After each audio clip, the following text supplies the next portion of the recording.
1 in 8 women will face breast cancer in her lifetime. But what many don't realize is that long before diagnosis and long after treatment, nutrition plays a powerful role in shaping that journey. From reducing risk to supporting recovery and thriving in remission, what we eat can either help fuel healing or feed inflammation. Today on Vital Voices, we're unpacking the science and the soul of nourishment with registered dietitian nutritionist Shanishka Cambridge of Oak Tree Medical Center, as we explore how nutrition and informed choices can make a real difference in the fight against breast cancer. Today's episode of Vital Voices is brought to you by Oak Tree Medical Center and Wellspring Lifestyle Group. Vital Voices. Welcome to Vital Voices, the podcast where we amplify the stories, insights, and expertise of the people shaping the future of our communities, our conversations, and our country. I'm your host, Alexis Burrows. Thank you for joining us. In this episode, we're diving into the vital connection between nutrition and breast cancer, from risk reduction and treatment to long-term wellness. Our guest, Shanishka Cambridge from Oak Tree Medical Center, is a registered dietitian nutritionist with a passion for helping individuals make informed, sustainable changes that support healing and overall health. So whether you're walking through breast cancer yourself, supporting a loved one, or simply seeking to live well and lower your risk, this conversation will empower you to see food not just as fuel, but as medicine. Welcome back to the show, Shanishka. Thank you, Mr. Burrows. So we're excited to have you on to talk about the connection between nutrition and breast cancer. It's October, it's Breast Cancer Awareness Month, and I think there's so many different ways that people tackle and talk about this issue.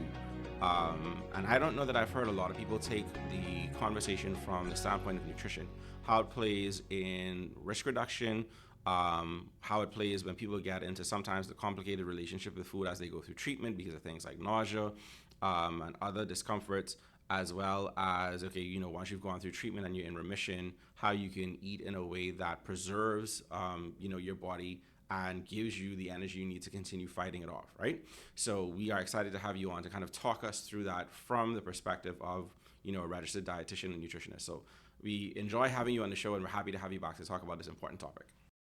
Yes, Mr. Burrows, like you said, breast cancer is a serious health condition, and it is Breast Cancer Awareness Month. You would have mentioned that 1 in 8 women may be diagnosed with breast cancer in their lifetime. And this number is staggering, especially when you take in consideration that in the Bahamas, we have a high prevalence of breast cancer. It is also said that we have a genetic mutation, the BRCA gene, amongst our women that increases the risk further. So this conversation about how diet can impact breast cancer is so important because the World Health Organization lets us know that 30 to 50% of all cancers are preventable based upon lifestyle and environmental changes. So I'm so excited about this conversation today. Awesome.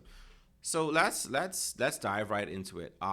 Before we get into nutrition specifically, can you share why this topic of diet and nutrition and breast cancer is so important for women to understand? Because like I said, I think it's an under-discussed topic. Yes. So as I said, the WHO, World Health Organization, estimates that 30 to 50% of all cancers are preventable. I want persons to sit on That's a staggering 30 number. to 50% through lifestyle and environmental changes. Some of these lifestyle changes include dietary modifications. When we think about prevention, there's primary prevention, there's secondary prevention. Primary prevention means we're trying to prevent this condition before happening in the first place. And secondary prevention means that perhaps there may already been some breast cancer incidents, but we're trying to prevent it from getting too serious. The American Cancer Society, which is a very well-known cancer organization worldwide, has published a document that lists the priority primary prevention strategies for breast cancer. They include eating a healthy diet, managing your weight, stopping or limiting alcohol consumption, and exercising, as well as breastfeeding. So this conversation about nutrition and the role in breast cancer is very relevant, and it is based upon evidence-based research. Okay. So when you think about, because we want to start at the beginning in terms of risk reduction. So before you even get to the point of having a diagnosis, right? What role, or how much of a role does lifestyle, in particular nutrition, play in reducing risk? And I guess even, when you think about long-term outcomes of someone who may go through a cancer fight. Dietary behaviors play a major role in reducing risk, so much that the research has shown us that there are particular foods that are known to be carcinogens. So carcinogen is a term that means a chemical or a substance that is known to cause cancer. And one of them would be, for example, processed meats. The World Health Organization has published that processed meats are a group 1 carcinogen. We're talking about things like hot dog and corned beef, sausage, and salami.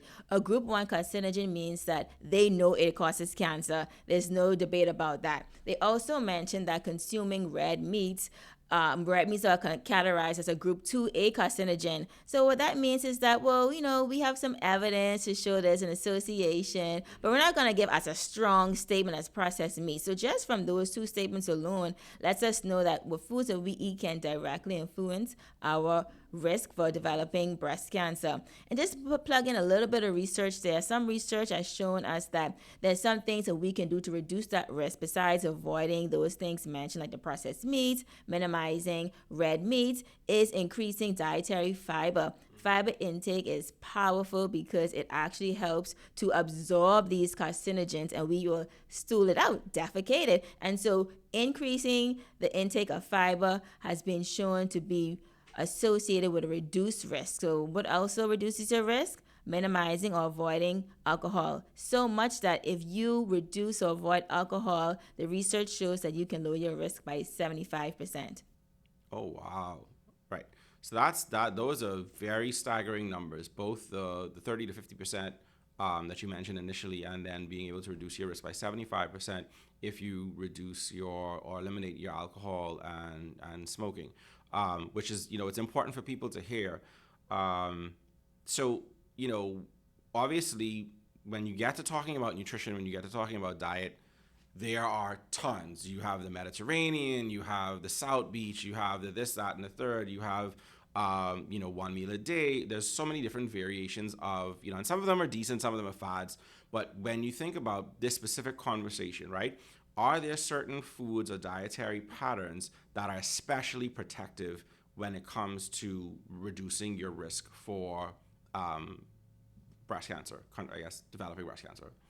When I teach persons about how to eat a healthy diet, I like to start from the beginning. Okay, is this food a whole food or processed food?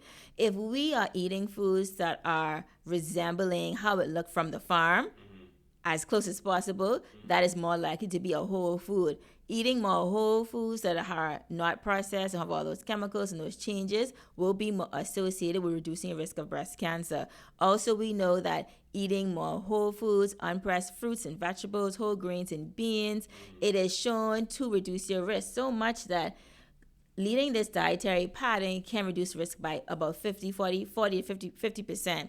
And so a more plant-based diet, emphasizing those things mentioned, fruits, vegetables, whole grains, nuts, seeds, and legumes, and peas are essential for lowering the risk factor of breast cancer. Now, we want to put labels on these things. Sometimes we want to call it plant-based, but I think not just saying plant-based or Mediterranean, but in emphasizing that we're choosing foods that are whole and unprocessed. That could be 100% plant-based. That could be a plant-based, like a Mediterranean, that includes some animal protein, perhaps egg whites, fish, and poultry that's low in fat.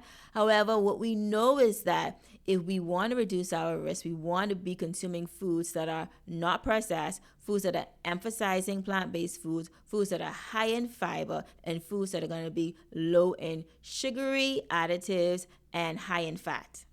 Okay. Oh boy, those sugary drinks. That's another one. You mentioned. So I think we have our list for, I guess, the ones that should be avoided. You already mentioned highly processed foods, so things like sausage and those processed meats. Limiting. I see. I'm trying to prove that I listened. So limiting your red meat as well as limiting your sugary drinks and alcohol and smoking. So anything else in there that we're missing that we should avoid eating or avoid doing in order to limit the risk? Or does that kind of cover it? Okay, so So reducing risk would include things like you said. You missed out some though. See, so that's why I say. the first thing you should have said was the processed meats, because we know that's a group 1 carcinogen. So we want to be avoiding processed meats. Just stop eating it. Let the fire engine stay at the fire station so it could be ready to deal with the fire, right? So eliminating processed meats, avoiding or eliminating red meats, avoiding or eliminating refined grains, flours. We're talking about processed white flour-based things, breads and pastas and crackers. You want to look for the word, not just whole grain, but 100% whole grain. Definitely avoiding too much additive sugars, too much fried foods. Oh, we didn't mention cheese. Now, on our staple plate, we have to have that macaroni and cheese, and it is you want very cheese on the deli sandwich, you want cheese on the hamburger, you want cheese on the fries. So we have those things under wrap, and like you said, alcohol. I think alcohol is a topic though that is not widely discussed enough, because alcohol is definitely having an impact so much that the research shows that a high intake of alcohol can actually activate and stimulate the genes that promote tumor growth. And so we want to look into that, do some research and find out, okay, what impact does alcohol have on breast cancer risk and progression?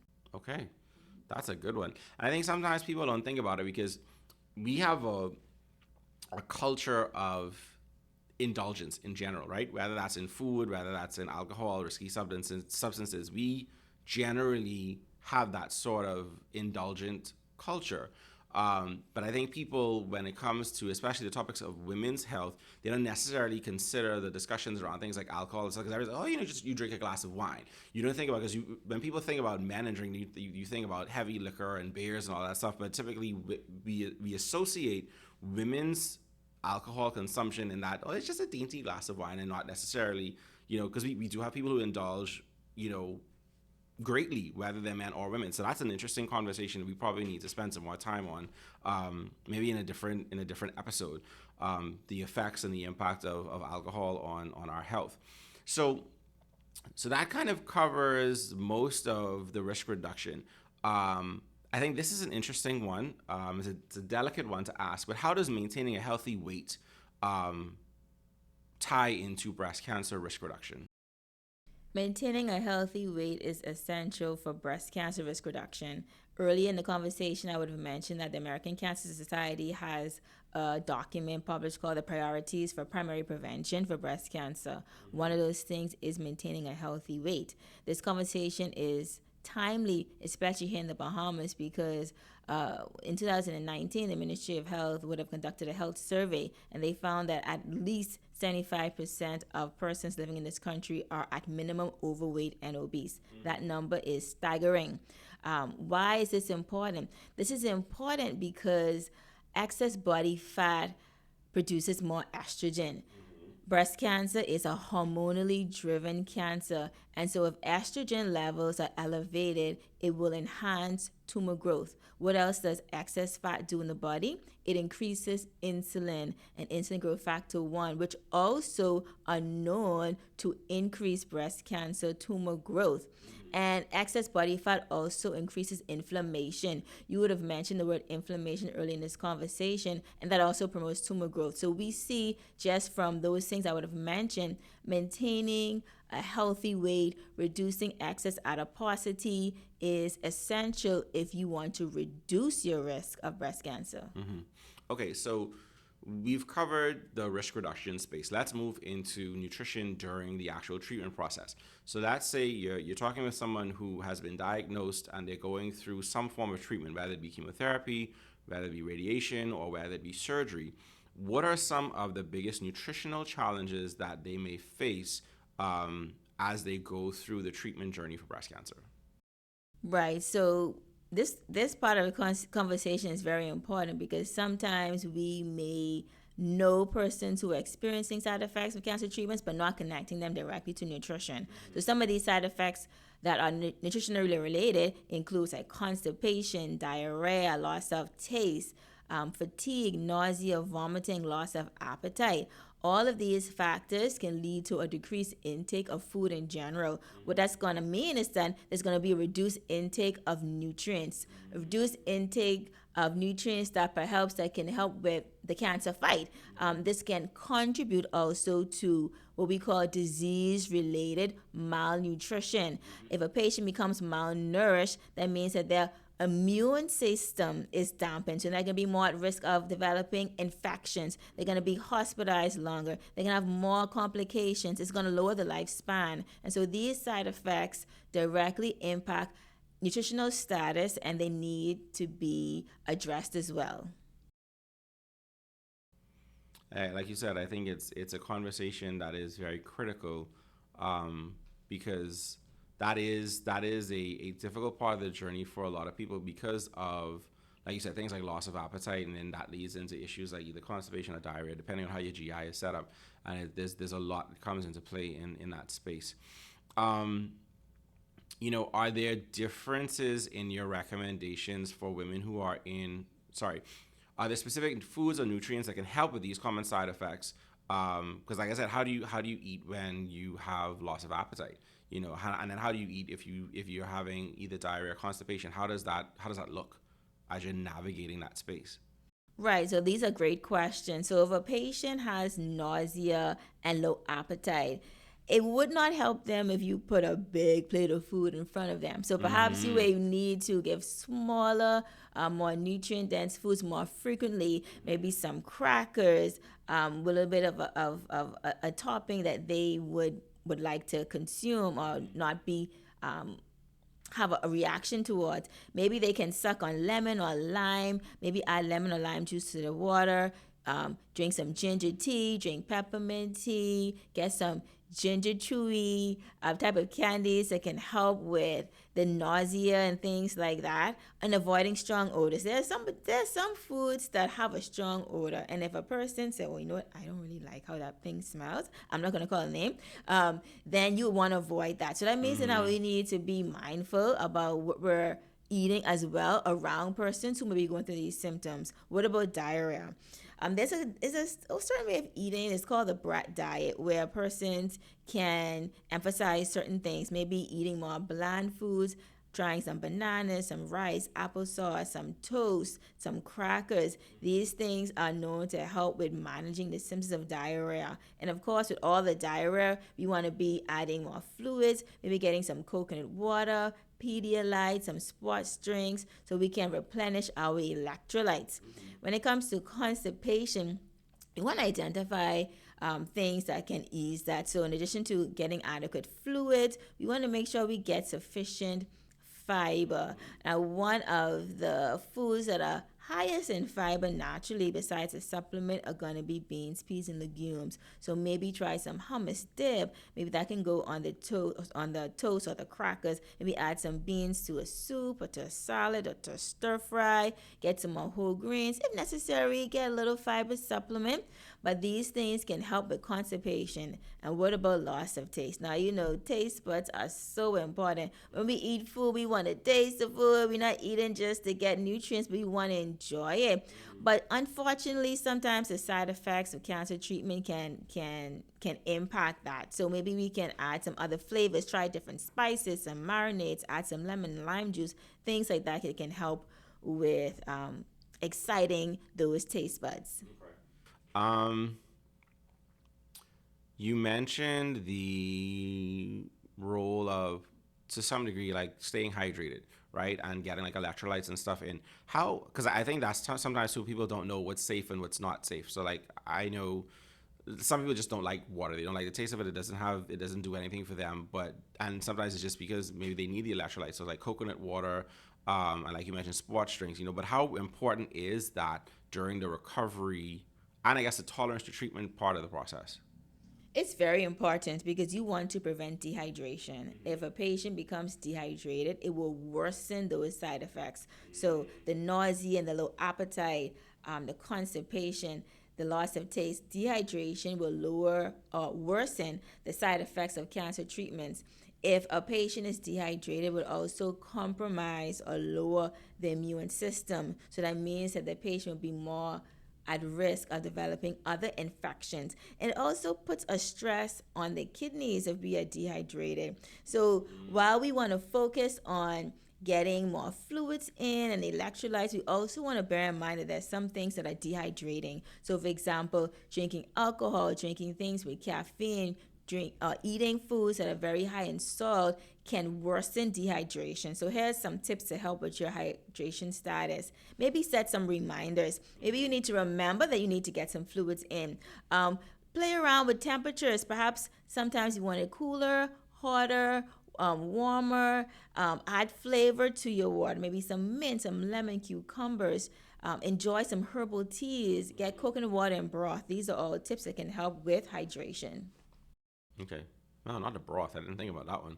But I guess it's just another option because like you said, it just depends on what you might be feeling for, so to speak, and trying to be able to kind of get at. Because sometimes you might want savory, right? In the same way where you might want an herbal tea. So that's important to hear and understand. I hope you're enjoying this episode of Vital Voices. We're going to take a quick break for some words from our sponsors, and we'll be right back. Ladies, at Oak Tree Medical Center, your health is our priority. From early detection to advanced treatment options, our comprehensive breast care services are here to support you every step of the way. With locations at East Street South, Prince Charles Drive, and our state-of-the-art surgical suites and MRI at Top of the Hill Mackey Street, we're right where you need us. Because when it comes to your breast care, you deserve the best care. And remember, the Million Mammogram movement continues. Call us today at 24232, 21145 or visit oaktreemedicalcenter.com to learn more. Oak Tree Medical Center. Caring, compassionate, complete. Gentlemen, it's time to take charge of your health with Oak Tree Medical Center. We provide comprehensive prostate care at affordable prices, from prostate-specific antigen tests to prostate ultrasounds to advanced prostate MRIs. We've got you covered. Need further evaluation or treatment? Oak Tree Surgical Suites offers biopsies and in-house surgery. Our team of experts is here for you every step of the way. Visit us at Oak Tree Medical Center on East Street South and Prince Charles Drive, or for surgical procedures, find us at Oak Tree Surgical Suites, Top of the Hill, Mackey Street. Call us today at 322-1145 or visit oaktreemedicalcenter.com. Oak Tree Medical Center. Caring, compassionate, complete. Discover the ultimate in personalized healthcare with the Oak Tree Primary Plus program. Enjoy comprehensive primary care, annual physicals, lab and imaging discounts, mental health screenings, and more, all tailored to meet your needs. With flexible payment options, exceptional care has never been more accessible. Join today and take control of your health journey. Call 242-8164-OPP, 4667, or visit oaktreemedicalcenter.com. Oak Tree Primary Plus, where your health comes first. Welcome back to Vital Voices. Let's continue our conversation. I guess let's move into the conversation around remission and long-term health. So, a patient has gone through their treatment and they've been told that their cancer is in remission. What are some dietary principles that should guide them to reduce their risk of recurrence? So remission is an important topic, and like you said, we were trying to reduce the risk of recurrence. So the research is very clear. A healthy dietary pattern can reduce the risk of developing breast cancer, and that should be maintained during remission. So in other words, if there's a way of eating that helps to lower your risk, so you would lower your risk of developing breast cancer. Should you develop breast cancer and then go into remission, you want to maintain those same healthy dietary patterns, because the research shows that if you revert to the unhealthy dietary patterns, eating high intake of processed meats, red meats, processed foods, fatty foods, sugary foods, it will increase your likelihood of the cancer recurring again. So an overall guide is we want to emphasize these unprocessed plant-based foods, colorful foods, a lot of fruits and vegetables, maybe adding some ground flaxseed and chia seeds, so that ensuring that we have lean protein, quality protein at meals. Protein includes beans, peas, nuts and seeds, egg whites, fish and poultry.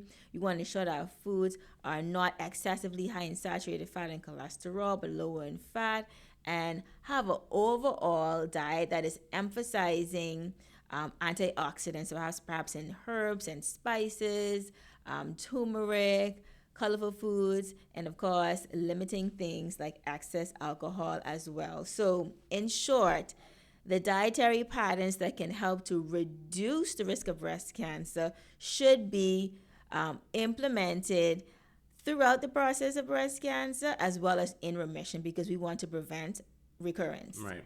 You know, you mentioned antioxidants, and I think that's a word that we hear people say a lot of. But what role does like antioxidants play in this process? Because you obviously, I think you mentioned it early on in the risk reduction space, and you also mentioned it again here. But what specific role does that play in the process of health? So, antioxidants is an umbrella term that refers to these special plant phytonutrients, so nutrients that are in plants that are known to help to reduce inflammation, reduce oxidative stress. And as it relates to breast cancer, it shows that the research shows that it can have an impact on suppressing the genes that are promoting tumor growth. So an easy way to identify foods that are going to be rich in antioxidants is looking at the colors. And so if you have foods that are red and orange and yellow and green, purple and blue, brown, these foods have different antioxidants. So just quickly, red is lycopene, and orange could mean beta carotene. The yellows could be a vitamin C or flavonoids. Greens could be folate or some indoles. The blues could be anthocyanins. Red, purples could be resveratrol. And all of these particular antioxidants have specific functions that collectively help to reduce breast cancer risk. So I guess there's a close correlation between antioxidants and anti-inflammatory, is what I'm gathering.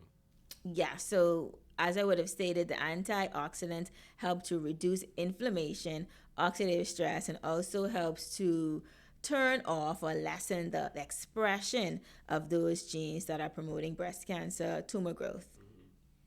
Yeah, it's you hear people talk about the genes that produce, and I think it's so interesting to know that how we eat, what we consume, plays such an important role in what happens within our body, and sometimes we take it for granted. But that's why kind of talking through this with you is helpful, and I hope it's helpful for our audience as they listen through. I feel like sometimes dietitians can end up in this bubble of, I just want to lose some weight, or I'm just trying to get to this ideal weight, whether it's I'm an athlete, I'm trying to, bulk up for a competition, or I'm someone who I just have a couple of pounds I want to lose. But I think there's so much more value to what you offer in this space. So how important is it for someone who is in remission to have follow-ups with a dietitian as a part of their long-term care plan? Including a registered dietitian or a certified nutrition specialist is essential if a person is wanting to promote quality of life and also reduce risk factors as it relates to breast cancer. Why? Because we know from the research that unhealthy dietary patterns are contributing to not just breast cancer, but the major causes of morbidity and mortality around the world. So if we take a little break right there, right? I'm reflecting on a medical article, a medical journal published in the Lancet Journal. And it said that after studying about 150 countries, they found that the leading cause of morbidity and mortality around the world was an unhealthy dietary pattern. So with that specific observation through the science, it is no dispute that persons who have breast cancer or not should be including a registered dietitian or other qualified nutrition professional as a part of their care, because it's going to help to reduce risk factors. As we would have stated earlier, we also have issues with side effects. We have issues with malnutrition. We have issues with identifying foods that can actually help us to improve our nutritional status. And so we don't have to walk this journey alone. We definitely want to include a registered dietitian or a certified nutrition specialist as a part of a comprehensive multidisciplinary healthcare team if you want to have the best chance of improving your health. Awesome. Obviously when you speak to lifestyle, you speak very clearly from the space of being a nutritionist, but how do other lifestyle factors like exercise, sleep, stress management intersect and play with nutrition when it comes to like maintaining wellness after someone's gone through a fight with breast cancer? That's a good question. So, as a registered dietitian, nutritionist, and being board certified as a nutrition specialist, when we teach and we consult patients, we don't just focus on the food. We do have to incorporate other lifestyle factors because we recognize that together the lifestyle factors are impacting health in general. So, you mentioned a few things. You mentioned sleep, you mentioned exercise, you mentioned stress. This conversation about sleep, I think, is something that we don't talk about enough. Maybe you may hear about something called sleep apnea, but we don't necessarily talk about, okay, how does the quality of sleep impact our health? So as it relates to breast cancer, there's new research that is showing that there's really a major influence of sleep on breast cancer risk. For example, they have found that these persons who are called morning chronotypes have a lower risk of breast cancer. You be like, where she coming with all these words from? A morning chronotype. Yeah, go Google that, right? Chronotype, CHRONOTYPE. So a morning chronotype is a person who is most active, alert, and productive in the early hours of the day. And they have earlier bedtimes. Now you know you don't want to go to sleep. We have all kind of things to do. This person who has an earlier bedtime, more active in the daytime, it has been shown that it helps to regulate the internal body clock. We call it circadian rhythm. What happens? This then will help to improve our hormonal imbalance. And so that means that our estrogen levels, our insulin levels are going to be more in a balanced state. And these things are going to reduce the risk of breast cancer growth or tumor growth. And so in short, the research shows that getting better sleep, more quality sleep, more hours of sleep in the nighttime is being shown to reduce breast cancer risk. So we want to turn off those phones, turn off the TV, and get some rest. Exercise. Exercise is always promoted as one of the primary prevention strategies for breast cancer. Like I said, the American Cancer Society emphasizes physical activity. Why is this important? It's going to help not just with healthy weight, not just with blood sugar balance, not just for hormonal balance, but it also helps with reducing stress. It can also help with managing the symptom of fatigue. And excess stress is known to worsen breast cancer, is known to worsen basically all health situations. And so exercise is something that can be done. You could start simple, maybe stretch, maybe do some light walking, depending on where you are. But sleep, getting good sleep, getting good exercise, reducing stress levels are all important in the conversation about lifestyle medicine and breast cancer reduction, in addition to eating a healthier, plant-based, fiber-rich, whole food diet. Yeah, I think it's so simple too sometimes that we don't consider it because it's so simple. But if you think about it, if you eat late, more than likely that means you're going to bed later, right? And so you're not getting as much sleep. If you wake up late in the morning, then you're not necessarily going to be able to put together a healthy meal. You might just end up having to grab something, quote unquote, on the way to work. And that's how you end up with people having coffee and a donut as breakfast, because they went on the Starbucks line rather than because they didn't have the time. So sometimes it's even just the simple, like logical things, like if you don't get enough sleep, you're not likely going to be able to go into the kitchen and do anything to say you're making a better meal. Because I think for the most part, you'll be able to do something healthier in your own kitchen than you would be able to grab on the way into work in the morning. So sometimes it's like simple, logical things like that we don't consider, but may make a world of difference as you walk through the journey. So, let's look at some practical guidance for our listeners. For women who might be listening today, what are 3 practical everyday changes that they can make starting today to their diet that would improve or support their breast health? One of the things that I would mention, besides just talking over and over again about processed meats, right, and red meat, is go on a sugar detox. Now, I don't know what that means for you, sugar detox, but let's talk a little bit about sugar, right?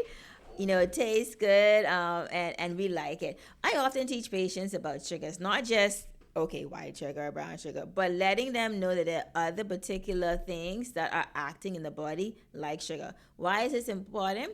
It is because consuming excess processed sugary foods is actually feeding breast cancer tumor growth, right? So we're talking about adding fuel to the fire. Now, you know, if a fire is going on, you don't want to add additional fuel to the fire. And so we want to find ways to lower our intake of high sugary food. And we can start with the beverages, the sugar sweetened beverages, and opt more for eating foods that are naturally sweet with fiber. We're talking about fruit, having more water, drinking coconut water instead. So going on a sugar detox is essential. That's a good practical tip. Another tip you want to do is aim for eating 8 to 10 colorful fruit and vegetables servings in a day. I would have mentioned eating the rainbow in terms of getting all those colorful foods, because you're going to get antioxidants like the beta carotene, the lycopene, anthocyanins, etc. And so some practical things is that if you go by colors, so green vegetables like the cruciferous vegetables, we're talking about things like broccoli and Brussels sprouts and kale. They have nutrients in them that are known to be cancer fighting. So we want to make sure we have those green foods on our plate or in the bowl. Red. So the red fruits and vegetables like berries, watermelon, tomatoes, they're also essential in terms of helping with the breast cancer nutritional support. Orange, so orange fruits and vegetables, whether it be carrots, pumpkin, and cantaloupe. Make the food colorful. Get your purples and the yellows inside there, and eat more fiber. Fiber is very important. Like I said, fiber helps to absorb excess carcinogens. Then we would defecate them out. Besides beans, we have things like ground flax seeds. We have chia seeds. You can make a chia seed pudding. You can add ground flax seeds to your cereal, into a smoothie, and other things. I'm going beyond the 3, but we go with time. Getting some of those special nutrients, like perhaps maybe some green tea and turmeric. These particular food items have been shown to have nutrients in them that help to dampen or lessen the expression of the genes that cause breast cancer tumor growth. So we're talking about getting more fruits and vegetables, eating more fiber, consuming more power nutrients like turmeric and green tea, in addition to lowering your intake of problematic foods, where they be sugary foods, processed meats, and too much fatty foods.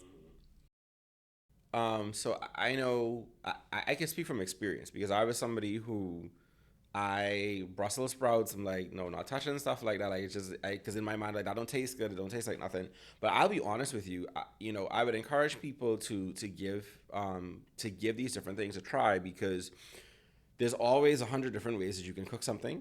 And so don't just dismiss certain things out of hand because it sounds like something that you wouldn't be interested in. Be willing to give it a shot. Because like I said, you rewind 5 years for me, and I wouldn't touch a Brussels sprout, I wouldn't touch kale, things like that. But going through just different things, different journeys as a family, we've taken on adding things like that into our diet. And it was difficult at first, but then you just find ways to prepare that you like it, right? Where you're getting the nutrients and you're getting the flavor without necessarily just dismissing it out of hand. So I would encourage people to just get creative with it. Be willing to do a little YouTube university and find recipes that you might like, or find a cookbook that you might like that's helpful in how to prepare some of these things that you might just think of and be like, I don't want to eat that. That sounds healthy and not fun to eat, because that's how we a lot of times we correlate healthy food with not being fun. But I think there's a lot of interesting and fun ways that you can take these healthy components of a diet and make it fun and make it interesting to consume. I hope you're enjoying this episode of Vital Voices. We're going to take a quick break for some words from our sponsors, and we'll be right back. Ladies, at Oak Tree Medical Center, your health is our priority. From early detection to advanced treatment options, our comprehensive breast care services are here to support you every step of the way. With locations at East Street South, Prince Charles Drive, and our state-of-the-art surgical suites and MRI at Top of the Hill, Mackey Street, we're right where you need us. Because when it comes to your breast care, you deserve the best care. And remember, The Million Mammogram movement continues. Call us today at 24232, 21145 or visit oaktreemedicalcenter.com to learn more. Oak Tree Medical Center. Caring, compassionate, complete. Gentlemen, it's time to take charge of your health with Oak Tree Medical Center. We provide comprehensive prostate care at affordable prices, from prostate-specific antigen tests to prostate ultrasounds to advanced prostate MRIs. We've got you covered. Need further evaluation or treatment? Oak Tree Surgical Suites offers biopsies and in-house surgery. Our team of experts is here for you every step of the way. Visit us at Oak Tree Medical Center on East Street South and Prince Charles Drive, or for surgical procedures, find us at Oak Tree Surgical Suites, top of the hill, Mackey Street. Call us today at 322-1145 or visit oaktreemedicalcenter.com. Oak Tree Medical Center. Caring, compassionate, complete. Discover the ultimate in personalized healthcare with the Oak Tree Primary Plus program. Enjoy comprehensive primary care, annual physicals, lab and imaging discounts, mental health screenings, and more, all tailored to meet your needs. With flexible payment options, exceptional care has never been more accessible. Join today and take control of your health journey. Call 242-8164-OPP, 4667, or visit oaktreemedicalcenter.com. Oak Tree Primary Plus, where your health comes first. Welcome back to Vital Voices. Let's continue our conversation. For a lot of people, if you're a woman who's walking through a breast cancer journey and you are a wife or a mom or a daughter or a sister, you're not necessarily walking that journey entirely alone. So how can families support a loved one's nutrition journey, during and after breast cancer treatment? Because that's an important part of this, as well as where community fits into the puzzle. You're so absolutely correct. So family support is important in this nutrition journey for persons who may be diagnosed with breast cancer or be in remission. So some other advice that I would give is to be open-minded and compassionate. Persons who have been given a breast cancer diagnosis can be oftentimes having a hard time. And so if we are compassionate and supportive, this will help them.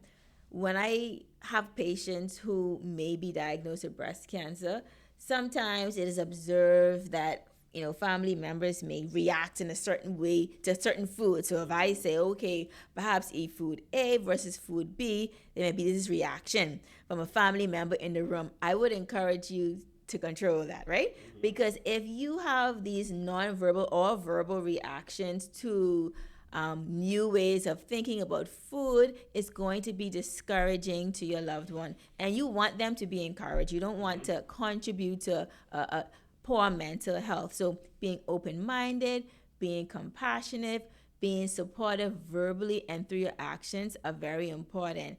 Also, as it relates to supporting them on this nutrition journey, is doing things that are going to help to enhance the social connection as it relates to food. We know that eating food eating food is oftentimes connected to social activities. Yeah, and so it's communal. Can you imagine now, you talk about kale, right? Mm-hmm. Your loved one didn't even know the kale exists. They thought that was a garnish, right? they thought that was just something you just put around the edge just to make it look a bit more interesting, right. Not realizing you're supposed to eat some of that too.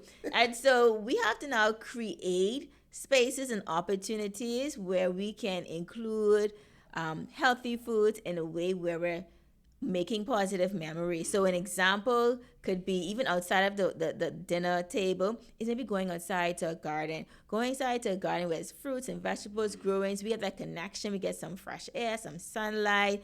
It's relaxing. And they say, oh, you know what? Oh, we're going to try this particular fruit or vegetable in this meal. I found this really nice recipe. Perhaps look at it. Oh, look at it. This is how it grows. These kind of things are important, as well as enjoying some of those foods with them. So having a meal with them, don't sit down and give them a plate of broccoli and orange sweet potato and some lean protein, and you sitting down eating a box of Kentucky. I mean, come on, right? I have no offense to whoever would be sponsoring anything, but it is not the same, right? We want to create these moments for social connection, making positive memories surrounding food. That's important. And the final tip, I would say, be practical. So practical tips will be helping with shopping and food preparation. Our loved ones may be tired, they may be in pain, and we can do all of these things to support them to help to improve their quality of life. So what? Be open-minded and compassionate, enhance the social connection around food, and do things that helps them to actually acquire the foods that they need in a practical sense. Okay, that's very helpful because like eating is such a communal activity, right? Like so much of how we celebrate and how we have occasions is around food. You're celebrating a birthday and it's like you're going to a restaurant or you're getting catering. For Christmas, it's like it's the big spread on the table. So much of how we commune and interact with people is around food. So it's important to kind of help to make that process easier. Like you said, you can't be sitting out eating the big box of Kentucky while you're saying, just eat these little scraps of vegetables on the plate. It's just And kale garnish. right, because it's gonna be very it's 'cause sometimes it's difficult if you've not eaten in that way before. Transitioning, even if you're doing just adding things to your existing diet and not necessarily taking everything away, that's still a difficult process to transition into. And so people who are within that person's support system, it's helpful to engage meaningfully in that way and not just leave them all to their lonesome. So I think that's important for people to recognize and understand. We always like to take the opportunity to debunk myths and misconceptions when we have conversations like this. So are there any myths or misconceptions about food and breast cancer that you often find yourself needing to correct as a dietitian and nutritionist? Okay, so when I thought about this, I'm thinking in my mind, okay, what is the biggest myth or misconception? I want to say this. I want to say that a mindset thinking that there's nothing that we can do. If you are a person who has a strong family of breast cancer in your family, you may feel as if, well, I'm just waiting until it's my turn. Oh, well, the doctor said that I have this. So then that just means it's time to write my will. Let me go and look for the pictures, right? But we need to be more assertive, and we need to be more positive in how we think about this whole situation about breast cancer. While we know that breast cancer can run in the family, while we know that there are genes that increase the risk of breast cancer, there's also a concept called epigenetics. And epigenetics is the science that helps us to understand that genes can be activated and genes can be deactivated. And so what that means then is that there are genes that can be suppressed or dampened as it relates to tumor growth. And the research is showing us that there are particular nutrients like polyphenols and isoflavonoids and indoles, isoflavones and indoles that actually can help with reducing or deactivating these genes that may be promoting breast cancer. So we're talking about maybe getting more green tea and turmeric and grapes, eating or consuming minimally processed soybeans in the form of edamame, organic, maybe some simple tofu recipes. These particular foods and the nutrients that are in them have been shown in the research to help with influencing the genes that are promoting tumor growth. Recently, just last week, a patient asked me about soy and tofu, and they said, well, they have heard that sometimes people say it can help reduce breast cancer, it can increase breast cancer. They told me, don't eat this, don't eat the next thing. And I said to them, okay, I don't think that in the Bahamas, the reason why we have so many people with breast cancer is because they eating scrambled tofu and tofu salad, right? It's not really that. But as it relates to tofu, that is a problematic topic for some people, and there are misconceptions around that too. I would say if you choosing to eat that particular type of food, you want to make sure that it's unprocessed, it's organic, it's not genetically modified, and we are trying to consume it in its closest form that it came from, like for example, edamame. Because the research does show that isoflavones in these type of soybean products have been shown to help with reducing the expression of the growth of the breast cancer promoting growth genes. And so I would say that, thinking about how food impacts genes is another myth buster that we should consider. Okay. It's interesting. My wife and I was actually just having this conversation about soy and tofu, and how it relates into breast cancer risk. And from what we found in trying to look up the research, so it seems like what it was there was a thought at a point that soy products and tofu products might have the potential chance of increasing breast cancer risk. And people were so uncertain that they weren't willing to test it on human subjects. So they were testing it in animals, they were testing it in other species, but they weren't testing it in humans. And for a long time they didn't. So that's why it kind of just sat there, and people took it as like, well, maybe this is something I should stay away from. And then finally, they got enough confidence to say that they think that it wasn't a risk, that they actually started to test it in humans, and they were able to say that there's not a risk associated between consuming soy and tofu. Now, I get your point. As unprocessed as possible, because once you get into the processing situation, then everything becomes a risk, right? Because there's so much that happens if it's ultra processed. But if you're finding it in as close to its natural form, its whole food form, like you say, then that's the safest way that you can consume it. So it is interesting to kind of hear that part of the conversation, because that is something where for a long time people just weren't willing to do the research on humans, because they were so concerned that it might actually increase the risk. And it wasn't until they finally decided to say, hey, we might actually tackle this and see what it is for real, that concept or that thought process kind of changed a little bit. So that's good to hear. I think two final questions for you. What words of encouragement would you share with women who feel overwhelmed about making dietary changes during their breast cancer journey? I would say you don't have to walk this journey alone. Seek out a qualified registered dietitian who has the experience, the knowledge, and the expertise to aid you in your journey. There's a lot of information on the internet. It can take you in all kinds of different directions. Many people have their opinions on what people should be eating, but it will be more beneficial to you if you get the assistance and the advice from a nutrition specialist, like a registered dietitian, nutritionist, or somebody board certified as a nutrition specialist. Okay, awesome. So, how can someone connect with you if they're looking for personalized guidance because they are currently walking through a breast cancer journey, whether that's treatment or they have recently gone into remission? How do they get in contact with you? Persons can get in contact with me at Oak Tree Medical Center South on Monday, Wednesday, and Thursdays. The telephone number is 356-7091 or 825-4674, or Oak Tree Medical Center West and JFK Plaza on Tuesdays and Fridays. Telephone number is 605-5022 or 806-4443.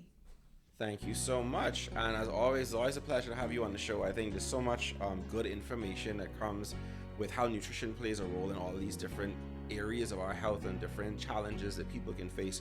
So we are grateful, as always, to have you take time of your busy schedule to join us on Vital Voices and give our audience some much needed, helpful information. Thank you, Mr. Burrows. I look forward to the next visit. Awesome. All right, so we hope today's conversation has reminded you that healing is more than medical. It's also nutritional, emotional, and all-encompassing. As Shanishka shared, small, consistent choices around what we eat can transform how we live, recover, and thrive.